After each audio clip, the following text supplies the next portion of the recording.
এই দুদককে ব্যবহার করেই কিন্তু মানে অনেককে সাম্রাজ্য তৈরি করতে সহযোগিতা করা হয়েছে একদম কালো টাকার। আবার অনেক ভালো মানুষকে এটার মধ্যে দিয়ে বছরের পর বছর ধরে ভোগান্তিতে রাখা হয়েছে, অস্বস্তিতে রাখা হয়েছে। যেহেতু আমি একজন এখন অভিযোগ দিয়েছি, আমি এটার ফলো আপ করবো, ফিডব্যাক নেব, তারপরে আমি সেটা বুঝতে পারবো।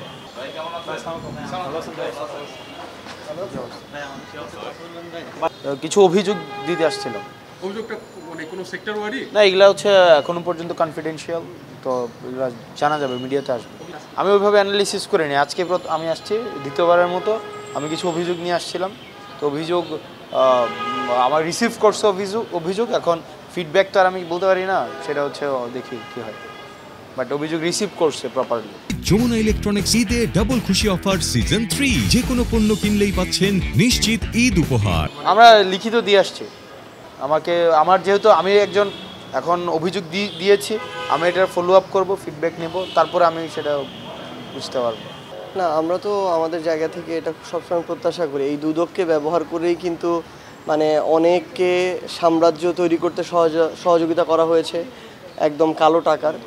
আবার অনেক ভালো মানুষকে এটার মধ্যে দিয়ে বছরের পর বছর ধরে ভোগান্তিতে রাখা হয়েছে, অস্বস্তিতে রাখা হয়েছে। তো সেই জায়গা থেকে আমরা চাই দুদকের মতো ফাংশন করুক। এবং এখানে নতুন চেয়ারম্যান সাহেব এসেছেন, ওনার সম্পর্কে আমরা যতটুকু আগে জেনে এসেছি ভালো জেনে এসেছি, এখন আমরা কাজের মাধ্যমে সেটা দেখতে চাই। আমাদের কাছে এরকম কিছু তথ্য এসেছিল যেগুলো আসলে হাসনাত তার জায়গা থেকে সেই তথ্যগুলো আমরা তাকে দিলাম, কারণ এটা খুব স্বাভাবিকভাবেই আমাদের কাছে যদি এমন কোনো তথ্য আসে যে তথ্যগুলো আমাদের মানে কিছু মানুষ আবার হচ্ছে তাদের জায়গা থেকে বেশ কিছু করে আমাদের জায়গা থেকে কোনো মানুষকে বিব্রতকর পরিস্থিতি ফেলতে চায়, ভালো মানুষগুলোকে আবার অস্বস্তিতে ফেলতে চায়, কিংবা খারাপ মানুষগুলো পার পেয়ে যেতে চায়, এইগুলো তো আমরা আর চাই না। সেই জায়গা থেকে আমাদের কাছে কিছু তথ্য ছিল, আমরা এগুলো দিয়েছি, আমরা সেই ফলো আপগুলো এখান থেকে নেব। এটা হতে পারে প্রতিষ্ঠান কেন্দ্রিক বা আরও অন্যান্য এরিয়া কেন্দ্রিক কিছু বিষয়গুলো হচ্ছে যেগুলো আমরা এখন প্রত্যাশা করি না। তো সেই বিষয়গুলো সম্পর্কে যে তথ্যগুলো এসেছিলো এগুলো উপস্থাপন করতে এসেছিলাম।